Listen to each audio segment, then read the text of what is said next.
اعوذ باللہ من الشیطان الرجیم پناہ مانگتا ہوں میں اللہ کی شیطان مردود سے۔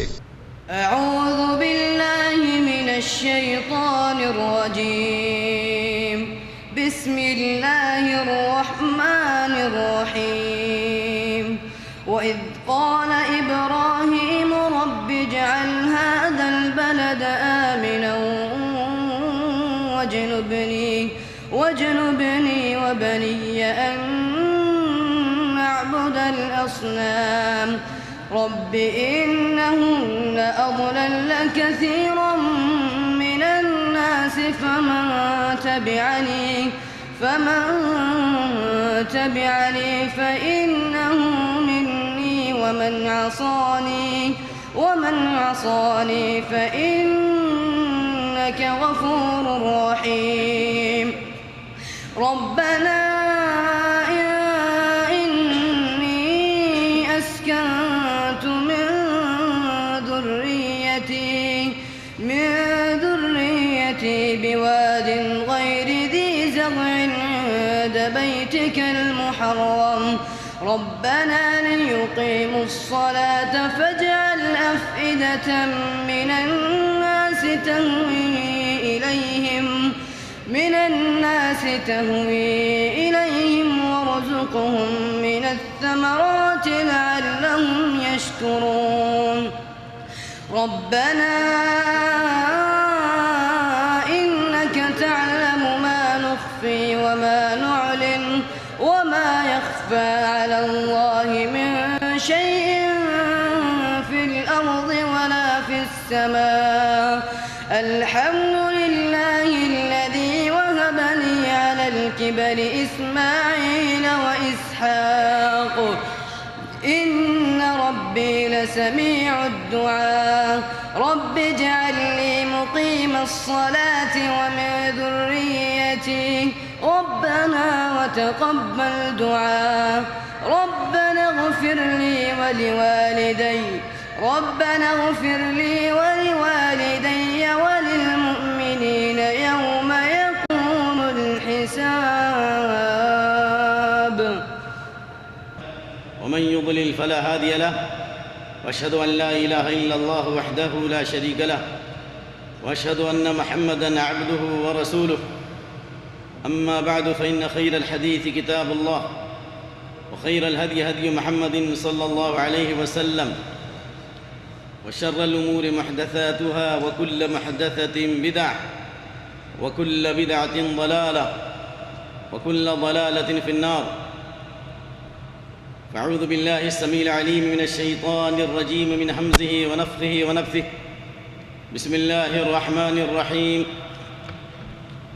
قد أفلح المؤمنون الذين هم في صلاتهم خاشعون والذين هم عن اللغو معرضون والذين هم للزكاة فاعلون والذين هم لفروجهم حافظون إلا على أزواجهم أو ما ملكت أيمانهم فإنهم غير ملومين فمن ابتغى وراء ذلك فأولئك هم العادون والذين هم لأماناتهم وعهدهم راعون والذين هم على صلواتهم يحافظون أولئك هم الوارثون الذين يرثون الفردوس هم فيها خالدون اللهم إنا نعوذ بك أن نشرك بك شيئا نعلمه ونستغفرك لما لا نعلمه اللهم حبب إلينا الإيمان وزينه في قلوبنا وكره إلينا الكفر والفسوق والعصيان واجعلنا من الراشدين اللهم زينا بزينة الإيمان واجعلنا هداة مهتدين. اللهم رب زدنا ولا تنقصنا، وأكرمنا ولا تهنا، وأعطنا ولا تحرمنا، وآثرنا ولا تؤثر علينا، وأرضنا وارض عنا. گرامی قدر اور قابل فخر صدر اجتماع، معزز علماء کرام، داعیان دین و ملت، مسلم نوجوان دوستو اور عفت مآب خواتین، جیسا کہ آپ کے سامنے اعلان ہوا کہ سورۃ المؤمنین کے تناظر میں مؤمنین کے صفات کیا ہیں اور اللہ رب العالمین نے ہمیں ان صفات کے ذریعے کیا پیغام دیا ہے، اس کی وضاحت اس مختصر سے وقت میں کرنے کا میں مکلف ہوں۔ اللہ تعالیٰ کے اسماء حسنى اور صفات علیٰ کے واسطے سے دعا ہے کہ اللہ ہماری نیتوں میں اخلاص، اعمال میں استقامت اور ہماری دعوت میں سلف صالحین کا منہج غالب فرمائے۔ یہ سورۃ المؤمنین مکی صورت ہے، اور مکی اس صورت کو کہتے ہیں جو ہجرت سے پہلے نازل ہوئی، اور مدنی اس صورت کو کہتے ہیں جو ہجرت کے بعد نازل ہوئی۔ اللہ تعالیٰ نے اس صورت کے آغاز میں اہل ایمان کی ان بنیادی صفتوں کا تذکرہ کیا ہے جن صفتوں سے متصف ہونے کی بنیاد پر اللہ تعالیٰ نے دنیا کی سرخروئی اور آخرت کی کامیابی اور جنت الفردوس کی سعادت کا تمغہ عطا کیا ہے۔ اللہ تعالیٰ نے اس صورت کے آغاز میں فلاح اور کامیابی کی بشارت و خوشخبری سنائی اہل ایمان کے لیے، اور یہ وہی صورت ہے کہ جب یہ صورت کی ابتدائی آیات نازل ہوئی تو اللہ کے نبی کریم صلی اللہ علیہ وآلہ وسلم نے اپنے ہاتھوں کو اٹھایا اور قبلے کا استقبال کر کے دعا فرمائی، اللہم رب زدنا ولا تنقصنا، اخیر تک جیسا کہ میں نے آپ کے سامنے یہ دعا پڑھی۔ اے ہمارے رب، ہمیں زیادتی عطا فرما، یعنی ایمان اور عمل کی زیادتی عطا فرما، اور ہمیں کمی نہ کر، اور اے اللہ ہمیں عزت دے، ہماری توہین نہ کر، اے اللہ ہمیں اپنی بخشش سے نواز اور ہمیں محروم نہ کر، اور اے اللہ ہمیں فوقیت دے، یعنی دشمنوں پر فوقیت دے، ہمارے مقابلے میں دشمنوں کو ہمارے اوپر فوقیت نہ دے، اور اے اللہ تو ہم سے راضی ہو جا اور تو ہم کو راضی بھی کر دے۔ یعنی اس دعا میں اللہ کے نبی صلی اللہ علیہ وسلم نے دنیا اور آخرت کی بھلائی اور کامیابی اور اہل ایمان کے لیے سعادت اور نیک نامی اور جنت الفردوس کی سرخروئی کا آپ صلی اللہ علیہ وسلم نے تذکرہ کیا ہے۔ پھر آپ صلی اللہ علیہ وآلہ وسلم نے یہ فرمایا کہ میرے اوپر رات ایسی 10 آیتیں نازل ہوئی ہیں کہ من اقامہن دخل الجنہ، جو ان 10 آیتوں پر قائم رہے گا، یعنی ان 10 آیتوں کو سمجھے گا، صحیح پڑھے گا اور اسے سمجھے گا اور ان پر عمل کرے گا، وہ جنت میں جائے گا۔ پھر آپ صلی اللہ علیہ وسلم نے ان آیات کی تلاوت فرمائی۔ اس لیے ہم اور آپ اس بات کی کوشش کریں کہ جو صفات اللہ تعالیٰ نے اس صورت میں بیان فرمائے ہیں، ہم ان صفتوں کو اپنے اندر پیدا کریں، اور ان صفتوں کو پیدا کرنے سے پہلے ان آیات پر غور و فکر کریں۔ جس طرح ان 10 آیتوں کے بارے میں اللہ کے نبی کریم صلی اللہ علیہ وسلم نے فرمایا من اقامہن دخل الجنہ، جو ان 10 آیتوں کو قائم کرے گا، یعنی ان کو صحیح پڑھے گا، سمجھے گا، عمل کرے گا، جنت میں جائے گا۔ اسی طریقے سے میں آپ کو صحابہ کرام کا یہ منہج پیش کرنا چاہتا ہوں۔ حضرت عبداللہ بن مسعود رضی اللہ تعالیٰ عنہ کی روایت ہے، کان الرجل منا اذا تعلم 10 آیات، جب 10 آیتیں نازل ہوتی تھیں تو کوئی صحابی اس وقت تک آگے نہیں بڑھتے تھے جب تک کہ اس کو پڑھنا نہ سیکھیں، اور پھر اس کے اندر جو علم ہے اس کو نہ سیکھیں، اور پھر اس پر عمل نہ کر لیں۔ چنانچہ ابو عبد الرحمن السلمی عبداللہ بن حبیب کہتے ہیں حدثنا الذين كانوا يقرؤوننا القرآن كعثمان بن عفان وعبد الله بن مسعود وزيد بن ثابت وغيرهم أنهم كانوا إذا تعلموا من النبي صلى الله عليه وسلم 10 آيات لم يجاوزوها حتى يقرؤوها، ويعلموا ما فيها من العلم والعمل وقالوا فتعلمنا القرآن والعلم والعمل جميعا. حضرت ابو عبد الرحمن السلمی تابعی جلیل، جنہوں نے صرف اس حدیث پر عمل کرنے کے لیے کہ اللہ کے نبی صلی اللہ علیہ وسلم نے فرمایا خیرکم من تعلم القرآن وعلمہ، تم میں سب سے بہتر وہ ہے جو قرآن سیکھے اور دوسروں کو سکھائے. اس حدیث پر عمل کرنے کے لیے تقریباً حضرت عثمان بن عفان رضی اللہ تعالیٰ عنہ کے دور خلافت سے لے کر حجاج بن یوسف کے دور تک صرف قرآن کی تعلیم دی، جسے امام ترمذی نے نقل کیا فذلک الذی اقعدنی مقعدی ھذا فعلم القرآن من زمن عثمان الى زمن الحجاج. اسی حدیث پر عمل کرنے کے لیے حضرت عثمان بن عفان رضی اللہ تعالیٰ عنہ کے زمانے سے لے کر حجاج بن یوسف کے زمانے تک قرآن کی تعلیم دی. وہی ابو عبد الرحمن السلمی کہتے ہیں کہ ہمارے جو جلیل القدر اساتذہ عبداللہ بن مسعود، عثمان بن عفان، ابی بن کعب اور زید بن ثابت اور دیگر جلیل القدر صحابہ کے بارے میں بتاتے ہیں کہ یہ جب 10 آیتیں سیکھتے تھے، جب 10 آیتیں نازل ہوتی تھی تو سب سے پہلے ان کو صحیح پڑھنا سیکھتے اور اس پر غور و فکر کرتے اور اس پر عمل کرتے.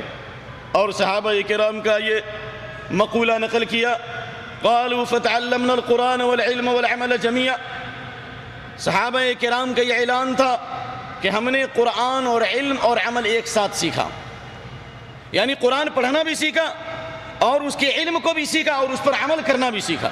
اس سے معلوم یہ ہوا کہ عمل کے لیے بھی انسان کو سیکھنا پڑتا ہے، یعنی ایک پاکیزہ ماحول میں اور خوشگوار ماحول میں انسان جب کتاب و سنت کا علم حاصل کرے گا اور ان آیات پر اور ان احکام پر عمل کرے گا تو اللہ رب العالمین اس کے عمل کے راستے کو آسان کرے گا. چنانچہ اللہ تعالیٰ نے اس سورت کا آغاز کیا قد افلح المؤمنون سے. بلا شبہ ایمان والے کامیاب ہو گئے، فلاح پا گئے. لیکن کون ایمان والے کامیاب ہوئے؟ اللہ نے کہا الذین هم فی صلاتهم خاشعون، وہ ایمان والے کامیاب ہوئے جو اپنی نمازوں میں خشوع اختیار کرتے ہیں، عاجزی اور انکساری کے ساتھ نماز ادا کرتے ہیں، وہی کامیاب ہوئے.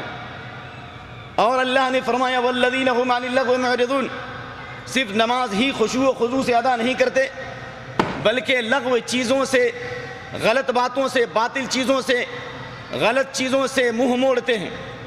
اور یہی نہیں بلکہ اللہ نے کہا والذین هم للزکاۃ فاعلون، وہ مومن کامیاب ہو گئے جو زکوٰۃ ادا کرتے ہیں، چاہے وہ مال کی زکوٰۃ ہو یا بدن کی زکوٰۃ ہو، یعنی بدن کا تزکیہ ہو، یعنی گناہوں سے بچتے ہیں، کفر اور شرک سے بچتے ہیں اور بڑے بڑے اور چھوٹے گناہوں سے اپنے دل و دماغ کو پاک صاف کرتے ہیں اور مالوں کی زکوٰۃ بھی دیتے ہیں، وہ مومن کامیاب ہو گئے. اور اللہ نے فرمایا والذین هم لفروجهم حافظون، اور وہ مومن کامیاب ہو گئے جو اپنی شرمگاہوں کی حفاظت کرتے ہیں سوائے اپنی بیویوں اور لوڈیوں کے. کیوں؟ اس لیے کہ جو لوگ اپنی بیویوں اور لوڈیوں سے اپنی خواہش پوری کریں گے وہ ملامت کیے جانے کے لائق نہیں ہیں. اور اللہ نے فرمایا فمن ابتغى وراء ذلك فاولئك هم العادون، اور جو ان لوڈیوں اور بیویوں کے علاوہ دوسرے طریقے سے اپنی خواہش کی تکمیل کرے گا فاولئک هم العادون، وہی زیادتی کرنے والے. اور پھر اللہ تعالیٰ نے آخری صفت بیان فرمائی، آخری سے پہلی والذین هم لاماناتهم وعهدهم راعون، اور وہ مومن کامیاب ہو گئے جو اپنی امانتوں اور اپنے وعدوں کی حفاظت کرتے ہیں.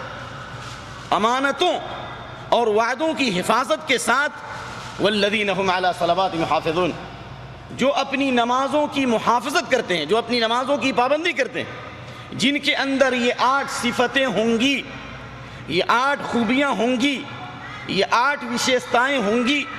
اولئک هم الوارثون، یہی لوگ وارث ہوں گے کس چیز کے؟ فردوس کی، جنت الفردوس کی. اللہ اکبر. بلکہ اللہ کے نبی صلی اللہ علیہ وسلم کی حدیث حضرت ابو ہریرہ کی، بخاری اور مسلم کی، اذا سألتم اللہ فسلوه الفردوس فإنه اوسط الجنہ وعلى الجنہ، اللہ تعالیٰ سے اگر مانگو جنت تو جنت الفردوس مانگو، کیونکہ سب سے اعلیٰ اور افضل جنت جنت الفردوس ہے. اسی جنت الفردوس سے جنت کی ساری نہریں پھوٹتی ہیں. وفوقہ عرش الرحمن، اور اسی جنت الفردوس کے اوپر رحمان کا عرش ہے. انشاءاللہ ہم بتائیں گے اپنے اس مختصر سے وقت میں کہ جو ان 10 آیتوں پر عمل کرے گا وہ اللہ رب العالمین کا پڑوسی ہوگا جنت الفردوس میں، صحیح حدیث کی روشنی میں انشاءاللہ.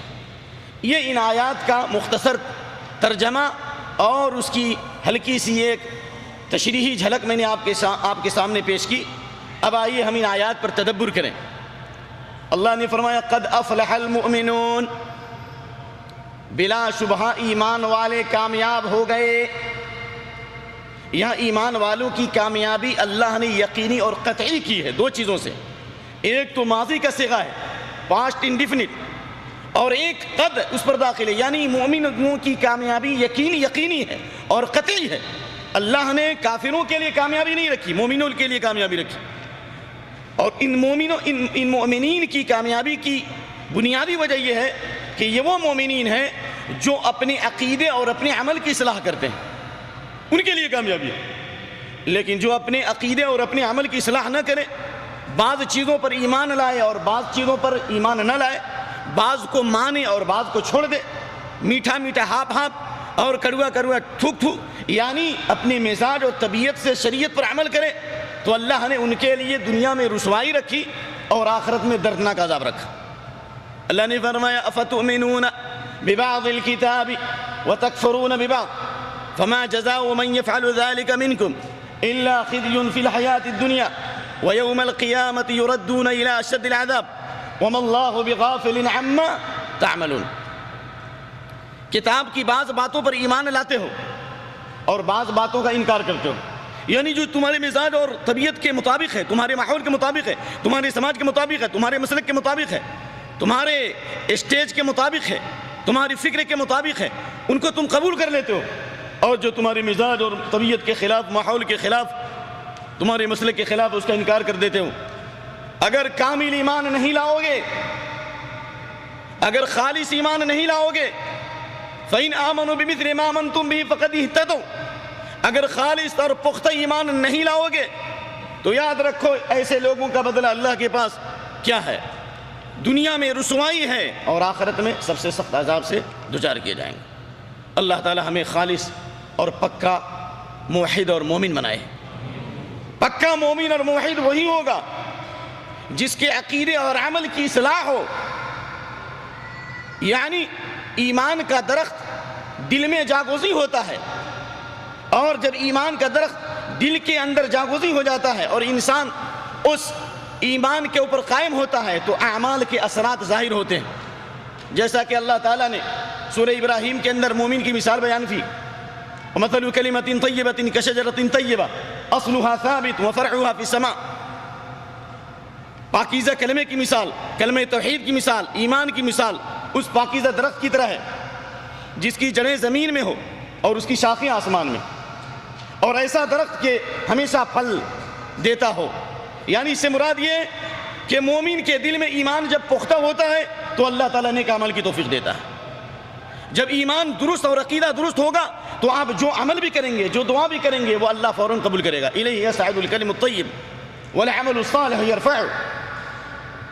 پاکیزہ کلمہ اللہ کی طرف چڑھتا ہے. پاکیزہ کلمات سبحان اللہ والحمدللہ ولا الہ الا اللہ واللہ اکبر اور جو دوسری تسبیحات ہیں، اگر آپ کا عقیدہ درست ہے اور آپ کا ایمان صحیح ہے، آپ شرک و بدعت سے دور ہوتے ہیں، تو آپ کے کلمات چڑھیں گے، کلمات بھی چڑھیں گے. ایک والعمل الصالح یرفعہ، اور نیک عمل اس کلمے کو چڑھائے گا، ایک تفسیر. دوسرا یہ کہ نیک اعمال اللہ کی طرف بلند ہوتے ہیں، یعنی انسان کا کلمہ بھی اور انسان کا عمل بھی اللہ کی طرف چڑھتا ہے.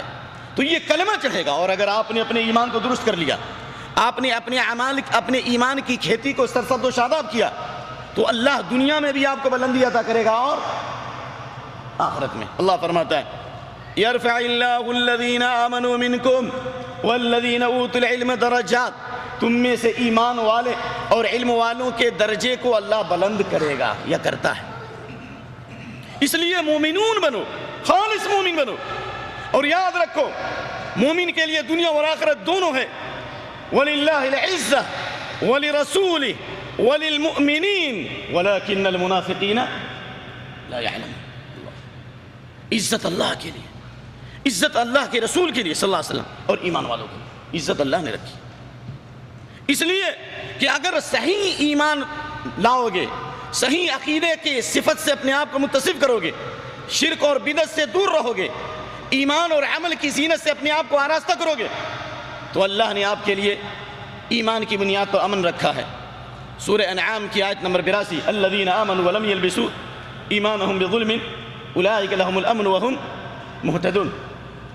جو لوگ ایمان لائے اور جنہوں نے اپنے ایمان کو ظلم سے نہ ملایا، یعنی جن کا ایمان اوریجنل ایمان ہے، خالص ایمان ہے، شرک اور بدعت سے پاک ہے، شرک نہیں کرتے، نہ چھوٹا شرک نہ بڑا شرک، نہ اوپر نہ نیچے، نہ ظاہر نہ باہر، نہ درگاہوں کا، نہ مزاروں کا، نہ پیروں کا، نہ بزرگوں کا، نہ شخصیت پرستی، نہ نفس پرستی، تمام شرک سے بچتے ہیں تو اولئک لہم الامن التام. دنیا میں بھی امن ملے گا اور آخرت میں بھی امن ملے گا. اللہ سمجھ میں آیا؟ وہم مہتدون، اور یہی لوگ ہدایت پانے والے ہیں. علم کے میدان میں کوشش کریں گے ہدایت پا جائیں گے، عمل کے میدان میں ہدایت پائیں گے، سیاست کے میدان میں ہدایت پائیں گے، لیکن شرط یہ ہے کہ قد افلح المؤمنون بنے، ایمان آپ کا درست. اور یاد رکھیے جب تک کہ آپ کو ڈرائیوری کا ڈھنگ نہیں ہو آپ ڈرائیوری نہیں چلا سکتے. جیسے ہم کو ڈرائیور لائسنس لینے میں ہم کو جو 6 مہینہ وقت لگ گیا کیونکہ ہم کو گاڑی نہیں چلانے آتی تھی. اور یہ قانون ہے کہ اگر ہم صحیح طور سے گاڑی نہیں چلاتے، ریسیور پکڑیں گے، کہیں سے کہیں گاڑی گر جائے گی، کھائی میں گر جائے گی. تو اسی طریقے سے یاد رکھیے جب تک کہ ہم اور آپ ایمان کا علم حاصل نہیں کریں گے، ایمان کے ارکان کو نہیں سیکھیں گے، ایمان کی شاخوں کو نہیں سیکھیں گے، ایمان کے اندر اضافہ کرنے والی چیزوں کو نہیں جانیں گے، ایمان کو کمزور کرنے والی چیزوں سے واقف نہیں ہوں گے، یعنی ایمان کو بڑھانے والی اور ایمان کو گھٹانے والی کیا چیزیں ہیں، جب تک کہ ہم ان کو نہیں سیکھیں گے اس وقت تک ہم اپنے ایمان کی کھیتی کو بھی سرسبز و شاداب نہیں کر سکتے. تو علم ضروری، ایمان اور علم دونوں لازم اور ملزوم. اس لیے آئیے ہم سب سے پہلے اس بات کا اللہ تعالیٰ سے عہد کریں کہ انشاءاللہ ہم صحیح اور پختہ ایمان لائیں گے اللہ پر اور اس کے فرشتوں پر اور اس کی کتابوں پر اور اس کے رسولوں پر، تقدیر کی اچھائی برائی پر اور آخرت کے دن پر، اور جو کچھ اللہ تعالیٰ نے جو باتیں بتائیں ان تمام پر ہم ایمان لاتے ہیں اور اپنے ایمان کو اور مضبوط کریں گے اور اس کے لیے علم حاصل کریں گے. تو یاد رکھو اولئک علی ھدی من ربہم واولئک ھم المفلحون. اللہ اکبر. علامہ ابن قیم رحمۃ اللہ علیہ نے کہا اس آیت کی تفسیر میں کہ ایمان اور عمل کی بنیاد پر اللہ نے کہا اعلیٰ کا لفظ کہا، بلندی پر، یعنی ایمان والے ہدایت کی بلندیوں پر ہوں گے، اللہ کی نگرانی میں ہوں گے، اللہ کی حفاظت میں ہوں گے، اور اللہ ہمیشہ ان کے ایمان اور ان کے علم میں اضافہ کرے گا. وَيَزِيدُ اللَّهُ الَّذِينَ اهْتَدَوْا هُدًى. اللہ اکبر. جو ہدایت اختیار کرتے ہیں یعنی ایمان کا صحیح راستہ اختیار کرتے ہیں، علم کی صحیح راہ اختیار کرتے ہیں، اللہ ان کی ہدایت میں اضافہ کرتا ہے. انہم فتیۃ آمنوا بربہم وزدناہم ھدی. اصحاب کہف انہوں نے ایمان کی کھیتی کو سرسبز و شاداب کیا، حکومت وقت سے کوئی کمپرومائز نہیں کیا عقیدے کے معاملے میں. وہ کسی مدرسے سے فارغ نہیں تھے، کسی یونیورسٹی سے فارغ نہیں تھے. اللہ کا خوف تھا، اللہ کی خالص محبت تھی، اللہ کی عظمت و کبریائی ان کے دل میں تھی. اللہ نے ان کے ایمان کو مضبوط کیا، اللہ نے ان کی ہدایت میں زیادتی کی، اور اللہ رب العالمین نے ان کا ذکر خیر قیامت تک کیا، اور اللہ نے ان کے نام سے ایسی سورت نازل کی کہ اللہ اکبر. من حفظ 10 آیات من اول سورۃ الکہف عصم من الدجال. اللہ اکبر. جو سورہ کہف کی ابتدائی 10 آیتوں کو یاد کرے گا وہ دجال کے فتنے سے بچا لیا جائے گا جو سب سے بڑا فتنہ ہے. ابتدائی اور آخری دونوں کی روایتیں ہیں. وغیرہ ذالک. تو میرے بھائیو ایمان کے لیے علم ضروری ہے. المؤمنون کہا اللہ نے، اور ایمان والوں کی پہلی صفت اللہ تعالیٰ نے بتائی الذین هم فی صلاتہم خاشعون. اگر آپ کا ایمان صحیح ہے تو اس ایمان کی بنیاد پر آپ کا عمل بھی درست ہوگا، اور عملوں میں سب سے پہلا عمل نماز ہے ایمان کے بعد. کیوں؟ اس لیے کہ ایمان اور صلاۃ، ایمان اور نماز دونوں لازم اور ملزوم ہیں. اگر آپ کے اندر ایمان ہے تو آپ نماز پڑھیں گے، اور اگر آپ نماز پڑھیں گے تو یہ آپ کے ایمان کی نشانی ہے، تھرمامیٹر ہے، یہ بتائے گا، یہ نماز بتائے گی کہ آپ کا ایمان کتنے درجے کا ہے۔ اس لیے کہ اللہ تعالیٰ نے سورہ بقرہ کے اندر ایک مقام پر تحویل قبلہ کے موقع سے اللہ تعالیٰ نے ایک آیت نازل کی کہ اللہ نے نماز کے لیے ایمان کا لفظ استعمال کیا، وما کان اللہ لیضیع ایمانکم۔ اللہ، صحابہ کرام نے برا بن عازب کی روایت کی روشنی میں مدینے کے اندر 16 یا 17 مہینے تک بیت المقدس کی طرف رخ کر کے نماز پڑھی، مشہور روایات آپ لوگ سنتے رہتے ہیں۔ اور اللہ کے نبی صلی اللہ علیہ وسلم یحب قبلۃ ابراہیم، اللہ کے نبی ابراہیم علیہ السلام کے قبلے کو پسند کرتے تھے، چاہتے تھے تحویل قبلہ کی آیت نازل ہو، تو اللہ تعالیٰ نے تحویل قبلہ کی آیت نازل کی اور کہا کہ فول وجہک شطر المسجد الحرام، اے محمد صلی اللہ علیہ وسلم اور ان کے واسطے سے قیامت تک آنے والے لوگوں، تم زمین پہ ہو، آسمان کی بلندیوں پہ ہو، زمین کی گہرائیوں میں ہو، فضاؤں میں ہو، کہیں بھی ہو، نماز پڑھتے وقت اپنا چہرہ کدھر کرو؟ مسجد الحرام کی طرف۔ تو جو صحابہ کرام تحویل قبلہ سے پہلے وفات پا گئے تو ان کے بارے میں صحابہ کرام فکر مند ہوئے کہ ان کے عملوں کا کیا ہوگا، اور ہم نے جو نمازیں پڑھی تحویل قبلہ سے پہلے بیت المقدس کی طرف، ہماری نمازوں کا کیا ہوگا؟ تو اللہ نے اس جگہ نماز کے لیے، صلاۃ کے لیے ایمان کا لفظ استعمال کیا، وما کان اللہ لیضیع ایمانکم، اللہ تمہارے ایمان کو، یعنی اللہ تمہارے صلاۃ کو ضائع نہیں کرے گا، یعنی اللہ نے صلاۃ کے لیے ایمان کا لفظ استعمال کیا۔ اس لیے اللہ نے یہاں بھی ایمان کے ساتھ صلاۃ کا لفظ استعمال کیا کہ وہ مومن کامیاب ہوئے جو اپنی نمازوں میں خشوع و خضوع اختیار کرتے ہیں، یعنی صرف نماز پڑھنا مطلوب نہیں، نماز کو صحیح پڑھنا ضروری ہے۔ کیوں؟ اس لیے کہ منافق بھی نماز پڑھتے ہیں اور مومن بھی نماز پڑھتے ہیں۔ منافق کی نماز وَإِذَا قَامُوا إِلَى الصَّلَاةِ قَامُوا كُسَالَىٰ، اللہ ہمیں اور آپ کو ان برائیوں سے اور ان خرابیوں سے محفوظ رکھے۔ اور ہم میں سے اکثر لوگ اس بیماری میں مبتلا کہ ان کے اوپر فجر کی نماز بڑی گراں اور بڑی بھاری ہوتی ہے، بڑی سستی اور کاہلی کرتے ہیں۔ ہم نے 4 وقت نماز پڑھنا اپنے لیے جاری کر لیا، یعنی ہم یہ سمجھتے ہیں کہ ہمارے اوپر 4 ہی وقت نماز پڑھ رہے ہیں، 5 وقت فجر کی نماز ہی ہم کھو گئے، اور اگر پڑھتے بھی ہیں تو سستی اور کاہلی کے ساتھ پڑھتے ہیں۔ اللہ نے منافق کی صفت بیان فرمائی کہ منافق بھی نماز پڑھتے ہیں، وَإِذَا قَامُوا إِلَى الصَّلَاةِ قَامُوا كُسَالَىٰ، وہ نماز کے لیے جب کھڑے ہوتے ہیں سستی اور کاہلی کے ساتھ کھڑے ہوتے ہیں۔ اور اللہ نے کہا فَوَيْلٌ لِّلْمُصَلِّينَ الَّذِينَ هُمْ عَنْ صَلَاتِهِمْ سَاهُونَ، ویل ہے، تباہی اور بربادی ہے ان نمازیوں کے لیے جو اپنی نمازوں سے سستی کرتے ہیں۔ سستی کا 2 مطلب ہے، عبداللہ بن مسعود فرماتے ہیں، ایک مطلب یہ ہے کہ نماز پڑھتے ہیں تو ٹال کے پڑھتے ہیں، اور دوسرا مطلب ہے کہ نماز پڑھتے ہیں لیکن نماز خشوع و خضوع کے ساتھ نہیں پڑھتے، نماز میں حرکتیں کرتے ہیں، داڑھیوں سے کھیلتے ہیں، اپنے پاجاموں سے کھیلتے ہیں، اپنے کپڑے سے کھیلتے ہیں، یعنی عاجزی اور انکساری کے ساتھ اللہ کی عظمت و کبریائی کو اپنے دل میں رکھتے ہوئے نماز نہیں پڑھتے۔ اس لیے مومن کی نماز خشوع و خضوع والی نماز ہے۔ اور عبداللہ بن عباس رضی اللہ تعالیٰ نے خشوع کی تفسیر کی، خائفون ساکنون، یعنی اللہ سے ڈرتے ہوئے نماز پڑھتے ہیں، اور جب اللہ سے ڈرتے ہیں تو ان کے جسم پر حرکت نہیں ہوتی۔ لو خشع قلبہ لسکنت جوارح، اگر یہ آدمی ڈرتا، اگر اس کے دل میں خشوع و خضوع ہوتا تو اس کے جسم میں حرکت نہیں ہوتی۔ جب ایک شخص نے نماز پڑھی اور اپنی داڑھی سے کھیلنا شروع کیا تو اللہ کے نبی صلی اللہ علیہ وسلم نے فرمایا لو خشع قلبہ، اگر اس کے دل میں خوف ہوتا، خشوع و خضوع ہوتی، عاجزی انکساری ہوتی تو اس کے جسم میں بھی حرکت نہیں ہوتی۔ اللہ اکبر۔ اس لیے حضرت علی بن ابی طالب رضی اللہ تعالی عنہ خشوع کی تفسیر کرتے ہیں الخشوع فی القلب، خشوع کا تعلق دل سے ہے، یعنی آدمی کے دل میں اللہ کی عظمت و کبریائی ہو اور اللہ کا خوف ہو تو اس کا اثر اس کے جسم پر ظاہر ہوگا۔ اور حسن بصری کہتے ہیں کہ خشوع کا مطلب کیا ہے؟ خشوعہم فی القلب، یعنی ان کا خشوع ان کے دل میں ہے، اور جب ان کے دل میں خشوع و خضوع پیدا ہوا تو انہوں نے اپنی اندر عاجزی اور انکساری پیدا کی، حرکتوں کو بند کر دیا۔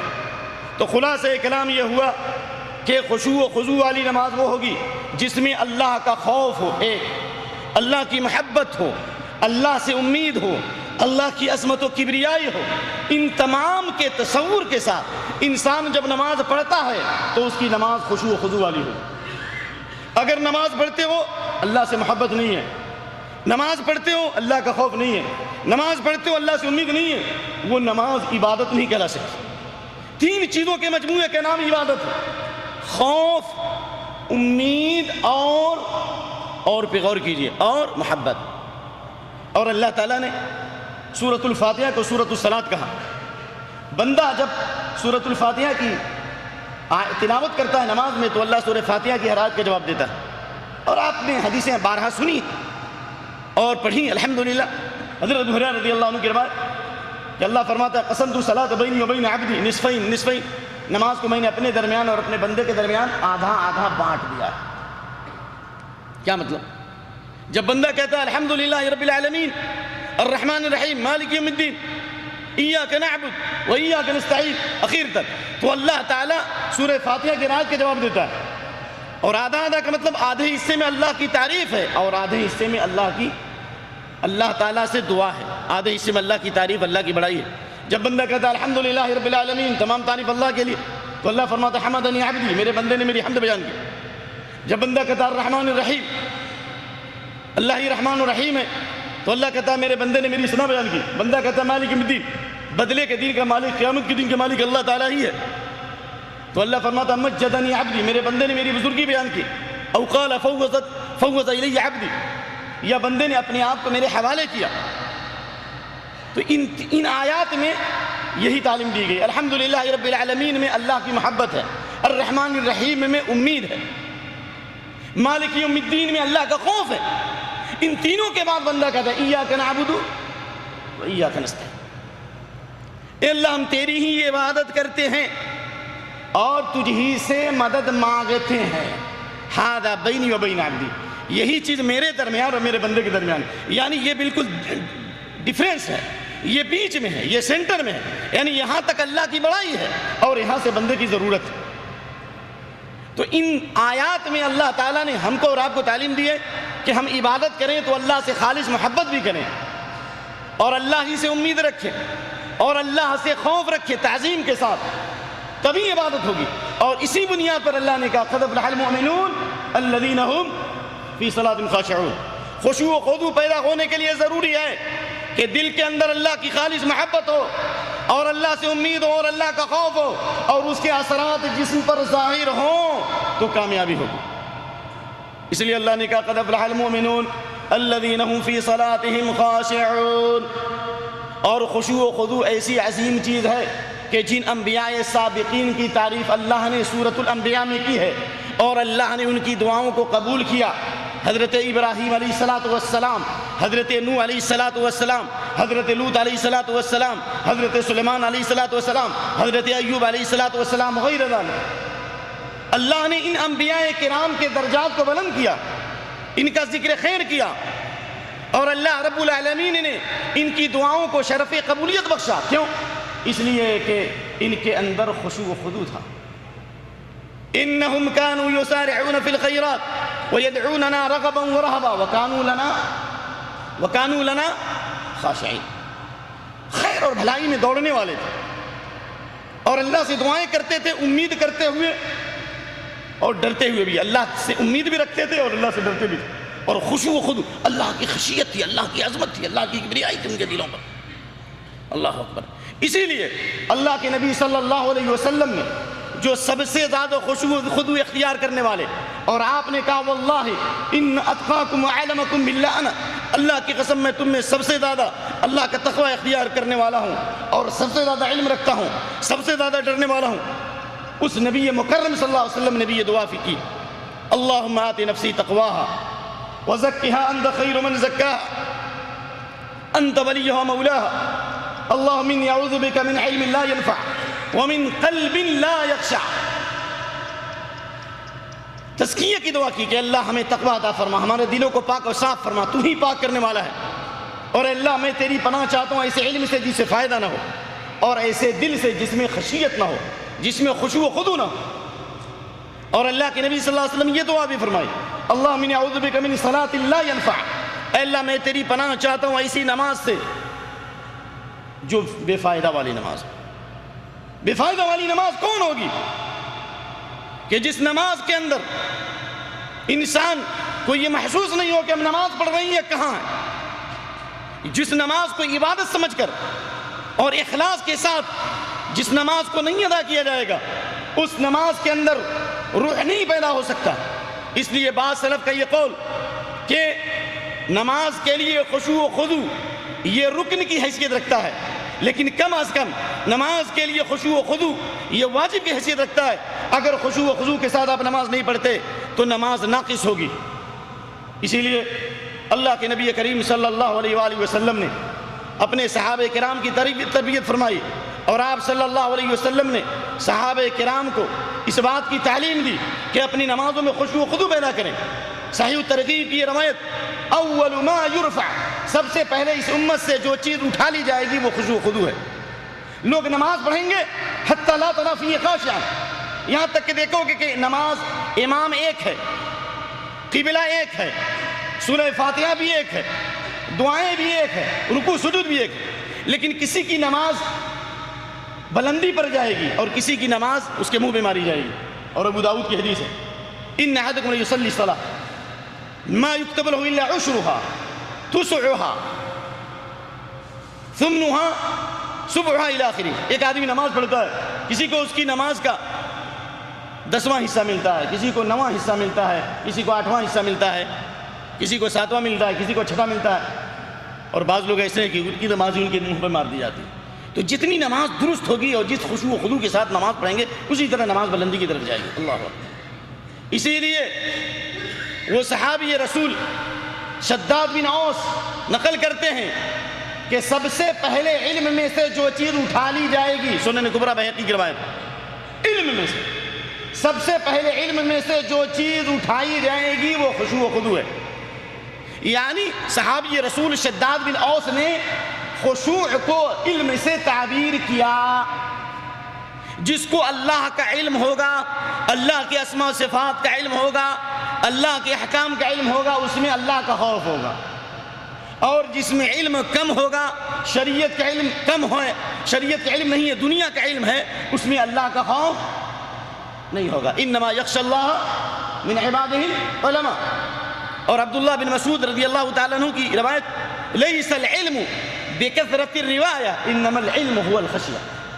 کثرت روایت کا نام علم نہیں ہے، زیادہ حدیثیں یاد کرنے کا نام ہے، وہ بھی ایک ضروری ہے، لیکن اصل علم کیا ہے؟ اللہ کا خوف اور اللہ کی خشیت۔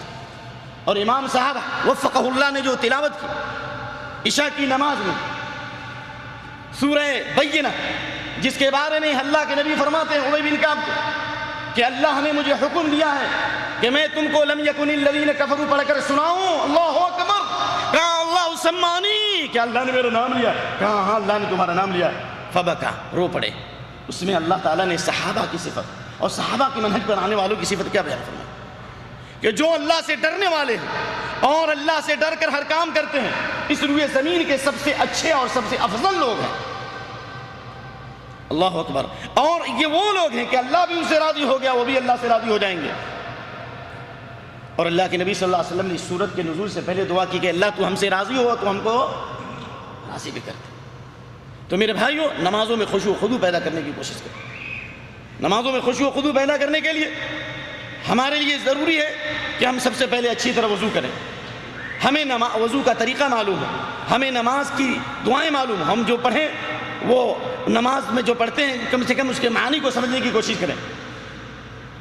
ہم پڑھیں تو کم سے کم اس بات کا اہتمام کریں کہ ہمارے سامنے سترا ہو، کیونکہ اللہ کے نبی کی حدیث ہے صلی اللہ علیہ وسلم کہ جو آدمی سترا رکھ کے نماز پڑھتا ہے لا یقع الشیطان علیہ صلاۃ، شیطان ایسے آدمی کی نماز کو کاٹتا نہیں، خراب نہیں کرتا وغیرہ ذالک۔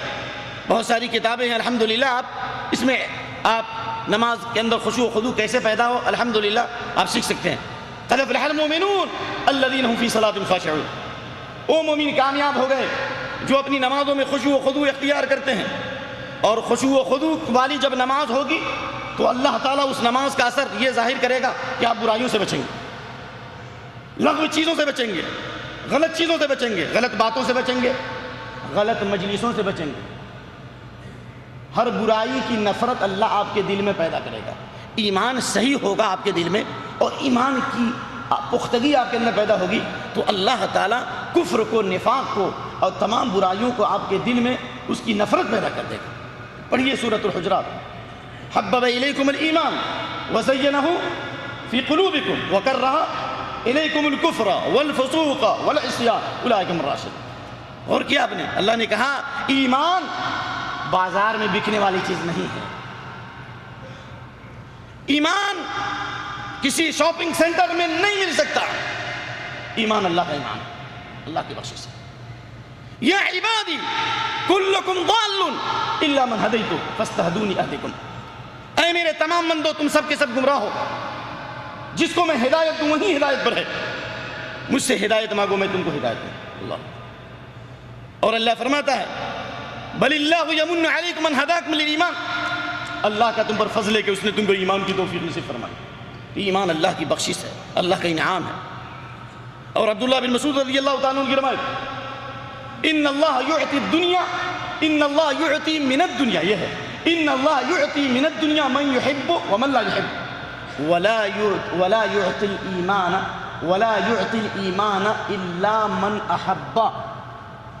اللہ دنیا اپنے دشمنوں کو بھی دیتا ہے اور اپنے دوستوں کو بھی دیتا ہے، لیکن ایمان اللہ اسے دیتا ہے جس کو اللہ چنتا ہے، جسے اللہ محبت رکھتا ہے۔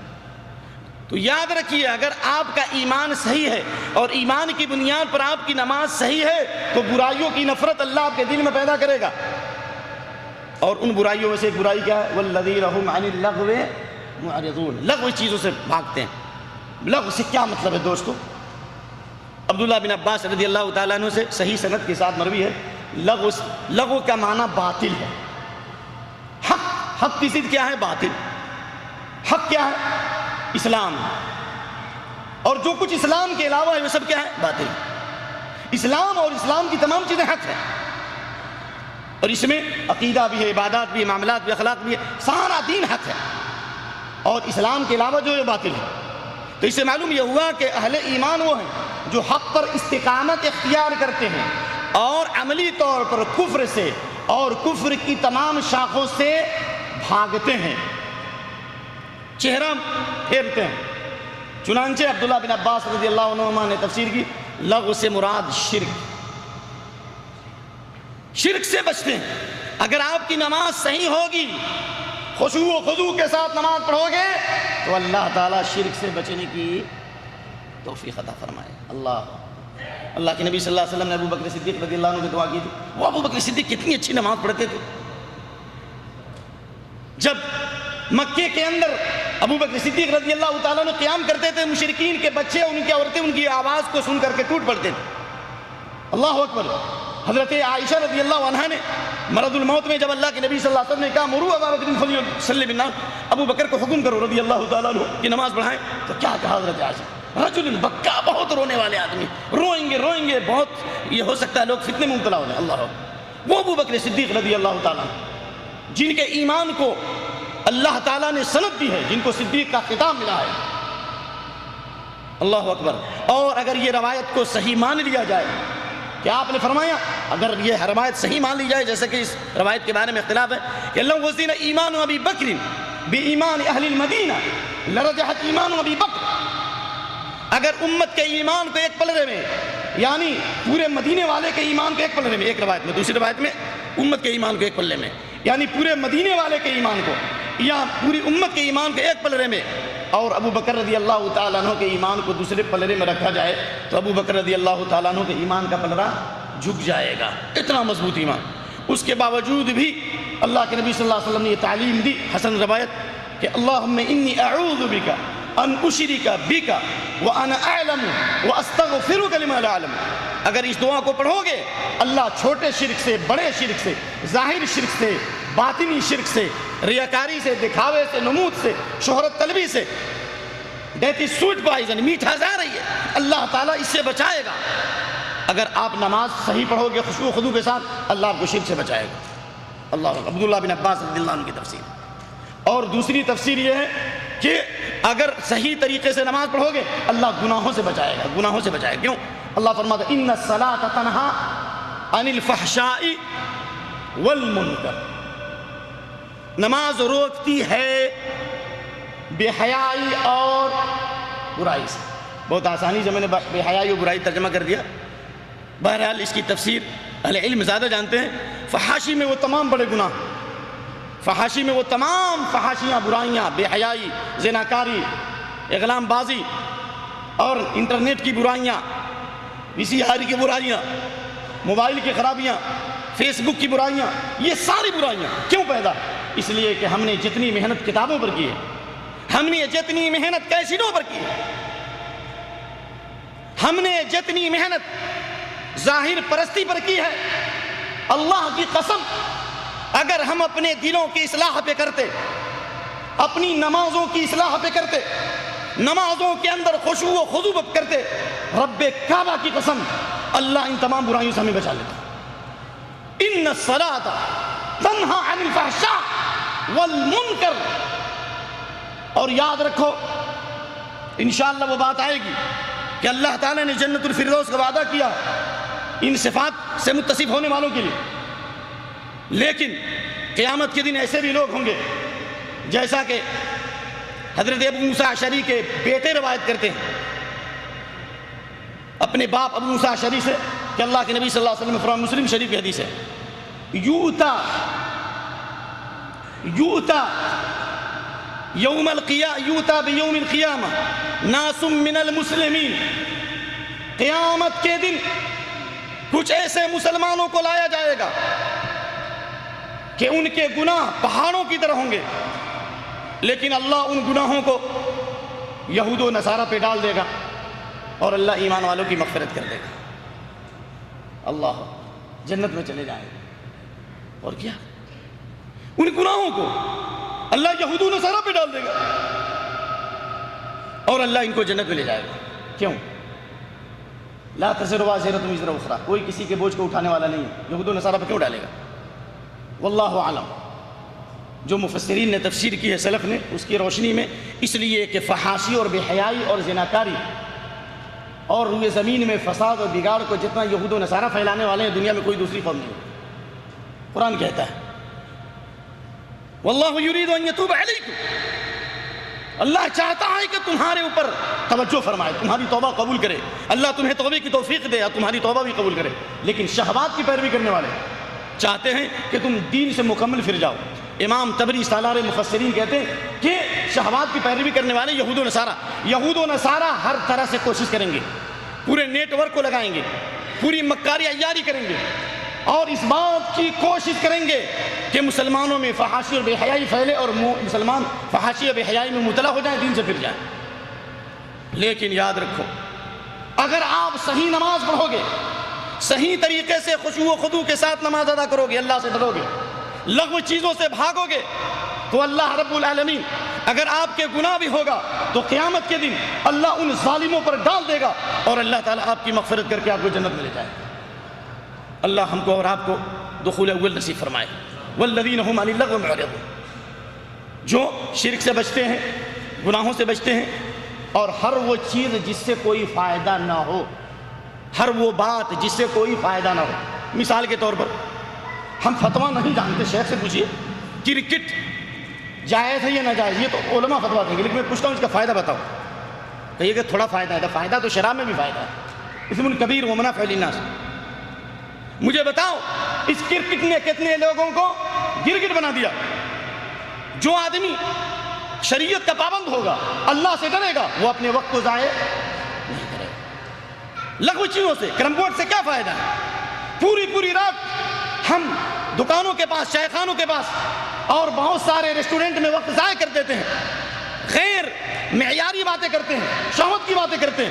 ایک مومن کو یہ زیب نہیں دیتا. یاد رکھو لوگوں، چاہے وہ لغو مجلس ہو، چاہے وہ لغو بات ہو، چاہے وہ لغو چیز ہو، تمام چیزوں سے ایمان والے اعراض کرتے ہیں. کیوں؟ اس لیے من حسن اسلام المرء ترکہ ما لا یعنی، آدمی کا جب اسلام درست ہوگا، اس کا دین صحیح ہوگا تو ہر اس چیز سے بچے گا جس سے کوئی فائدہ نہ ہو. کہیے گا کہ مولانا یہ تو ضعیف حدیث ہے، بہت جلدی فتویٰ لگتا ہے، تو کہیے مسلم شریف کی حدیث احرص علی ما ینفعک، جس چیز سے تمہیں فائدہ ہو فائدے والا کام کرو، جس سے فائدہ نہ ہو دین و دنیا کا وہ کام مت کرو. تو لوگوں، اگر آپ نمازوں کی اصلاح کرتے ہو تو آپ اپنی زبانوں کی اصلاح کرو، آپ اپنی مجلسوں کی اصلاح کرو، اور اگر غلط مجلسیں ہوں تو وَإِذَا مَرُّوا بِاللَّغْوِ مَرُّوا كِرَامًا، وہاں سے بھاگ جاؤ. وَالَّذِينَ هُمْ عَنِ اللَّغْوِ مُعْرِضُونَ وَالَّذِينَ هُمْ لِلزَّكَاةِ فَاعِلُونَ. وہ مومن کامیاب ہو گئے جو زکوٰۃ ادا کرتے ہیں. زکوٰۃ کی سلف نے دو تفسیر کی ہے. مکے میں زکوٰۃ کی فرضیت نہیں تھی، پھر اللہ نے زکوٰۃ کا ذکر کیوں کیا؟ بھئی زکوٰۃ کب فرض ہوئی؟ سن 2 ہجری میں مدینے کے اندر، تو پھر اللہ نے کیوں کہا؟ تو اس کا جواب یہ ہے کہ زکوٰۃ کا جو شرعی حکم مالوں کے اندر جو متعین زکوٰۃ ہے نصاب کے ساتھ، یہ مدینے میں فرض ہوا، لیکن اصل زکوٰۃ مدینے مکے میں باقی تھا اس کا حکم، کیونکہ اللہ نے کہا وَآتُوا حَقَّهُ یوم حصادہ. یا اس سے مراد یہ ہے کہ جسم کی زکوٰۃ، قلب کی اور جسم کی زکوٰۃ اور مال کی زکوٰۃ دونوں مراد ہے. جسم کی زکوٰۃ کیا ہے؟ کہ تم اپنے دلوں کو گناہوں سے پاک صاف کرو. اللہ نے کیا کہا؟ قد افلح من تزکا وذکر اسم ربہ فصلی. اللہ تعالیٰ نے نماز سے پہلے تزکیے کا حکم دیا، اور میں نے اس سے پہلے شاید درس دیا تھا کہ عبداللہ بن عباس وذکر اسم ربہ فصلی کی تفسیر 5 وقتہ نمازوں سے کرتے ہیں، یعنی 5 وقتہ نمازوں سے پہلے تزکیہ ضروری ہے. عقیدہ جب تک درست نہ ہوگا آپ کا، آپ کی نیت جب تک صحیح نہ ہوگی، آپ کے قلوب جب تک پاک صاف نہیں ہوں گے، آپ کی نماز بھی بے اثر ہوگی. دلوں کو پاک صاف کرو گناہوں سے، خرابی سے، شرک سے، کفر سے، کینے سے، کپٹ سے، بغض سے. تو یا تو اس سے مراد دل کی صفائی اور ستھرائی ہے. کیوں؟ اس لیے کہ اللہ نے فرمایا فَأَلْهَمَهَا فُجُورَهَا وَتَقْوَاهَا قَدْ أَفْلَحَ مَنْ زَكَّاهَا. دیکھیے اللہ نے کہیں سورج کی قسم کھائی، کہیں چاند کی قسم کھائی، کہیں ستارے کی قسم کھائی. کیا ہم کھا سکتے؟ ہم کھا سکتے، ہمارے لیے جائز ہے نہیں. من حلف بغیر اللہ فقد کفر او اشرک. غیر اللہ کی قسم جس نے کھائی اس نے کفر کیا، شرک ہے. لیکن دوست میرے بھائی، چونکہ افسوس یہ ہے کہ میں ذرا زبان بھی جلدی حرکت نہیں کر رہی ہے. ایک تو صاحب علم موجود ہے، دوسری بات ہے کہ میں ابھی سفر سے فوراً آ رہا ہوں. بہرحال اللہ سے دعا کیجئے کہ میں کوشش کر کے اپنی معافی ضمیر کو ادا کر سکوں. اللہ نے کہیں سورج کی قسم کھائی، کہیں چاند کی قسم کھائی، کہیں ستارے کی قسم کھائی، لیکن جب نفس کی صفائی کا تذکرہ آیا تو اللہ نے 11 چیزوں کی قسم کھائی. اللہ اکبر.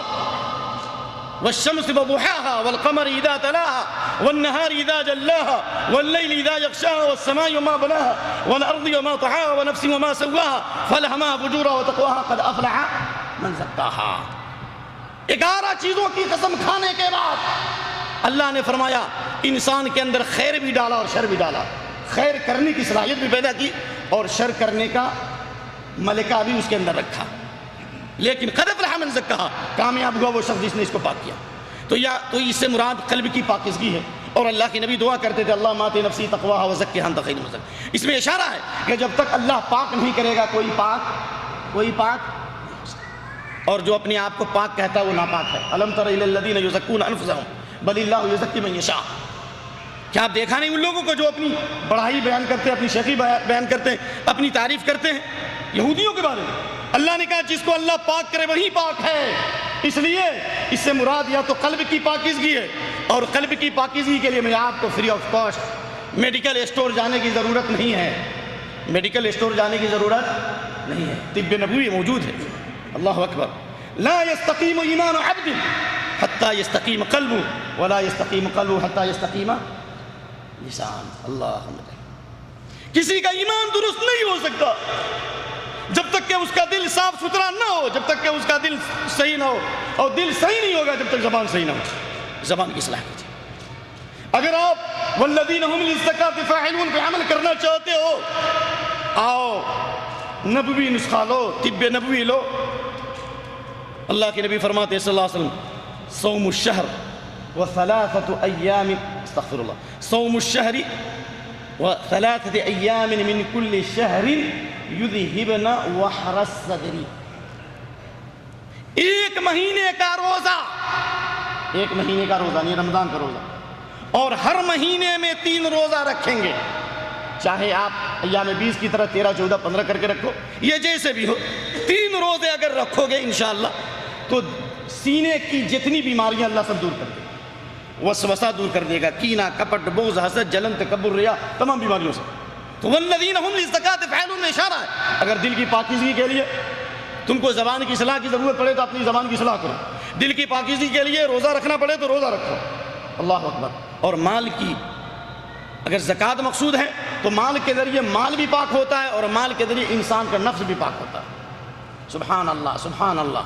خذ من اموالہم صدقۃ تطہرہم وتزکیہم بہا، مال کے ذریعے انسان پاک و صاف ہوتا ہے اور انسان کے اندر اچھے اعمال کی صلاحیت پیدا ہوتی ہے۔ اور میں اتنی بات کہنا ضرور چاہتا ہوں کہ آج بر صغیر ہند و پاک میں بغیر موضوع کو یعنی موضوع کی ترتیب کے برخلاف میں بولنا چاہتا ہوں کہ بر صغیر ہند و پاک میں اور دنیا کے مختلف علاقوں میں جو تہذیبی برائیاں پھیلائی جا رہی ہیں، فحاشی اور بے حیائی کی تبلیغ کی جا رہی ہے، مسلم لڑکیاں سینکڑوں کی تعداد میں غیروں سے نکاح کر رہی ہیں، اپنے مذہب کو تبدیل کر رہی ہیں، یہاں تک کہ ٹی وی کے پردے پر عاشق لڑکا غیر مسلم دکھلایا جاتا ہے اور معشوق مسلمان لڑکی کو دکھلایا جاتا ہے۔ ان اسباب میں سے ایک اہم ترین سبب یہ ہے، ایک سبب، بہت سے اسباب ہیں، کہ ان کے ماں باپ نے ان کی تربیت نہیں کی اور ان کے پاس اتنی پونجی نہیں تھی کہ ان بچیوں کی شادیاں ہو سکیں۔ میں جانتا ہوں میں نے تیرے محیط میں کہیں گوہر زندگی نہیں، ڈھونڈ چکا میں بہر بار، دیکھ چکا میں موج موج اور ڈھونڈ چکا میں بہر بار۔ میں نے قریوں اور دیہاتوں کے دورے کیے ہیں، مسلم علاقوں کے اندر جہاں جہاں مسلمانوں کی اکثریت ہے وہاں دشمنان اسلام نے سودی نظام قائم کر دیا، مسلم عورتوں کو کم پیسے پر سود دیتے ہیں۔